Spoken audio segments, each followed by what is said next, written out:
How can we begin to decolonize society and decrease Indigenous homelessness? In terms of the difference around Indigenous homelessness compared to where most of our focus has been actually on settler homelessness, is around a starting point on land.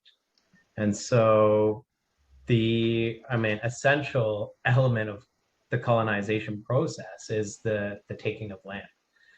And so when you take that as a starting point to understand, why homelessness occurs, to understand the historical context that also ties into current colonization, it helps us think about then decolonization as not just an intellectual practice, but a, a real action. And so decolonization as an intellectual practice, I mean, it's important that we go through processes of learning. And so truth and reconciliation, for example, involves truth.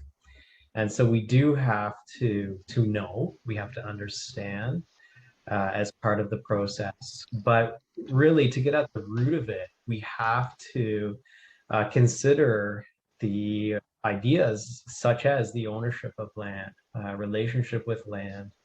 Um, and this is so important, and it shows in definition of Indigenous homelessness.